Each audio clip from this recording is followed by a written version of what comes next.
വൈറലാകുന്നില്ല, അല്ലെങ്കിൽ പോട്ടെ കുറച്ച് വൈറലായി കുറെ അവസരങ്ങൾ നഷ്ടപ്പെടുന്നു, ഇനി ഒന്നും കിട്ടുന്നില്ല, ഒരു അഭിനയം കിട്ടുന്നില്ല, സിനിമ ഇല്ല, ഒന്നുമില്ല, എന്ത് ചെയ്യാൻ വല്ല ജോലി നോക്കും.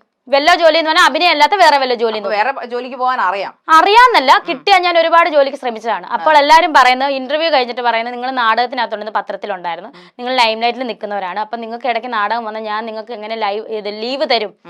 ഒരുപാട് ചെന്ന് ഇന്റർവ്യൂ അറ്റൻഡ് ചെയ്യുമ്പോൾ അവർ ഇതാണ് പറയുന്നത്. പിന്നെ ഗവൺമെന്റ് ജോലി തരാന്ന് പറഞ്ഞത് അത് ഓരോ പ്രോസസ്സിംഗ് നടന്നുകൊടുക്കും, അതും വൈറ്റ് കോളർ ജോലിയല്ല, 10ാം ക്ലാസ് വെച്ചിട്ടുള്ള ജോലിയാണ് ഞാൻ പറഞ്ഞേക്കുന്നത്. എന്റെ അടുത്ത് പറഞ്ഞേക്കുന്നത് PSC അന്ന് സുധിച്ചേട്ടൻ മരിച്ച സമയത്ത് മന്ത്രി വന്നിട്ട് എംപ്ലോയ്മെന്റിൽ എനിക്ക് ഓൾറെഡി രജിസ്റ്റർ ചെയ്തിട്ടുണ്ട്, അതുപോലെ ഇത് പുതുക്കണം, എന്താ എംപ്ലോയ്മെന്റിൽ നമ്മൾ സീനിയോറിറ്റി പുതുക്കണം, PSC ചെയ്താലല്ല സീനിയോറിറ്റി പുതുക്കണം, അങ്ങനെ പുതുക്കിയിട്ടുള്ള ജോലിയുടെ കാര്യമാണ് അവർ. പക്ഷെ ഇതുവരെ ഒന്നും ഇതൊക്കെ നിർത്തിപ്പോകത്തൊന്നുമില്ല. ഇത് വരുന്നോടത്ത് ഇത് ഇനി അങ്ങോട്ട് ഞാൻ എന്തായാലും അവസരം തേടി പോകത്തില്ല, ഇങ്ങോട്ട് വരുന്നത് ഞാൻ ചെയ്തിരിക്കും.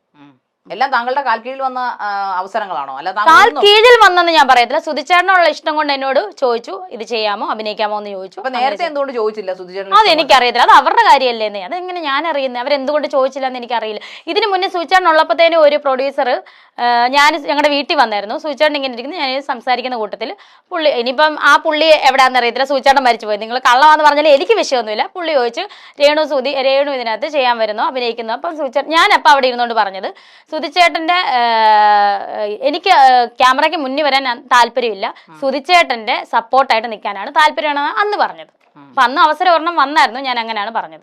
സുധിച്ചേട്ടനുമായിട്ട് നിങ്ങൾ നല്ല രമ്യതയിലാണോ കഴിഞ്ഞത്? നല്ല സന്തോഷത്തിൽ, നല്ല എന്താ, എന്നെ സുധിച്ചേട്ടൻ സത്യം പറഞ്ഞ മോളെന്ന രീതിയിലാണ്, ഒരു മോളെ പോലാണ് എന്നെ ഞാനപ്പോ പലപ്പോഴും ചോദിക്കാറുണ്ട് എന്നെ എന്തിനാ, കാരണം ഫുഡ് എടുത്ത് കയ്യിൽ തരുന്നത് ഞാൻ കൊടുത്താലും പുള്ളി മേടിക്കത്തില്ല, പുള്ളി എനിക്ക് തരണം. എന്നെയും കിച്ചുവിനെ അങ്ങനെയാണ് കണ്ടോണ്ടിരുന്നത്. പിന്നെയാണ് ഋതപ്പം വന്നത്.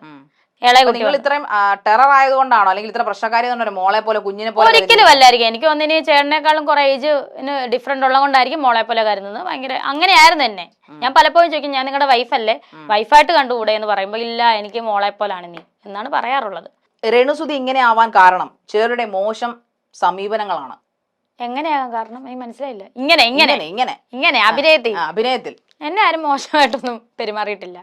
അതായത് ഇപ്പോ കുറച്ചു മുമ്പ് നമ്മളെ ഇന്റർവ്യൂവിന്റെ തുടക്കത്തിൽ പറഞ്ഞിരുന്നല്ലോ, ഞാൻ ഇനി എന്തും ചെയ്യും ഇന്ന് അഭിനയിക്കെ ആയതുകൊണ്ടാണ് ഞാൻ ഇങ്ങനെയൊക്കെ പറയുന്നത്, അതുകൊണ്ടാണ് അത് ശരിയാണ് എന്നാണ്. അപ്പൊ അത് മറ്റുള്ളവർ അങ്ങനെ പറഞ്ഞുകൊണ്ടാണ്, ഇല്ലെങ്കിൽ കുറെ കൂടെ നല്ല അഭിനയം കാഴ്ചവെക്കുമായിരുന്നു. കാഴ്ചവെക്കുമായിരുന്നു തോന്നുന്നു. അങ്ങനെ അഭിനയിക്കാൻ പറ്റൂ?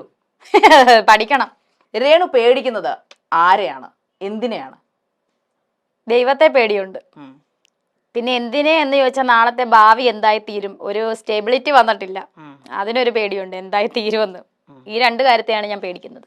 കുറച്ചുകൂടെ അഭിനയം നന്നാക്കിയാൽ നല്ലൊരു ഭാവി ഉണ്ടാകുമെന്ന് ചിന്തിച്ചിട്ടുണ്ട്, അതോ മോശം അഭിനയത്തിലേക്ക് പിന്നെയും പോയാൽ ഭാവി ഉണ്ടാകുമെന്നാണോ ചിന്തിക്കുന്നത്? അഭിനയം പഠിക്കണമെന്ന് ആഗ്രഹമുണ്ട്.